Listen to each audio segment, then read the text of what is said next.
بسم اللہ الرحمن الرحیم۔ السلام علیکم ورحمۃ اللہ وبرکاتہ۔ پیارے طلبہ، کیسے ہیں آپ؟ امید کرتا ہوں آپ سب خیریت سے ہوں گے۔ بیٹا آج ہم انشاءاللہ لیکچر نمبر 16 میں پہلی غزل کے شعر نمبر 3 اور 4 کی تشریح پڑھیں گے۔ تشریح طلب شعر دیکھیے۔ چشم دل کھول اس بھی عالم پر، چشم دل کھول اس بھی عالم پر، یہاں کی اوقات خواب کی سی ہے۔ مشکل الفاظ کے معنی دیکھیے بیٹا۔ چشم دل، دل کی آنکھ، عالم کا مطلب دنیا یا جہاں۔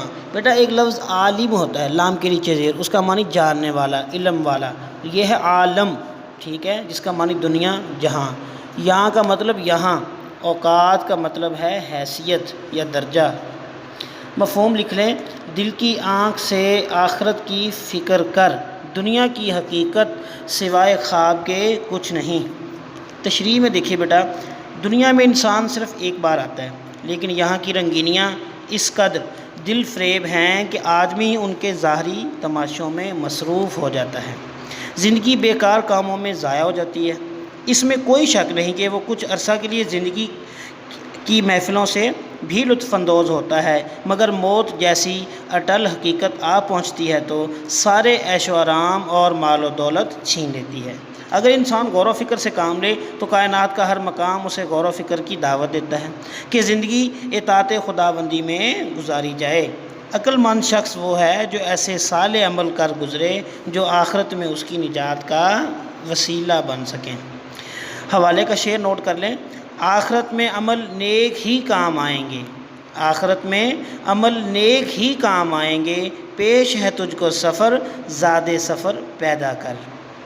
دراصل میر نے دنیاوی زندگی کے عارضی اور ناپائیدار ہونے کی بنا پر اس کی حیثیت خواب جیسی قرار دی ہے۔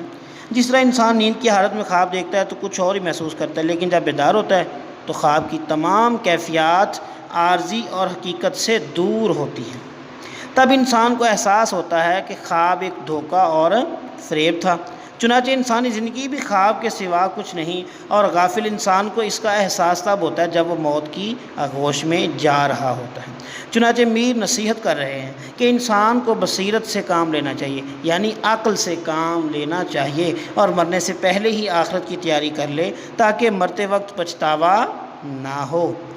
اب بھی وقت ہے زاد سفر کی، کر لو فکر طفیل، اب بھی وقت ہے زاد سفر کی، کر لو فکر طفیل، چڑیاں چگ گئیں کھیت تو پھر تم دور کھڑے پچھتاؤ گے۔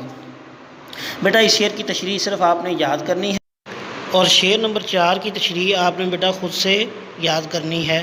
خوش رہیں، آباد رہیں، اللہ آپ کا حامی و ناصر ہو۔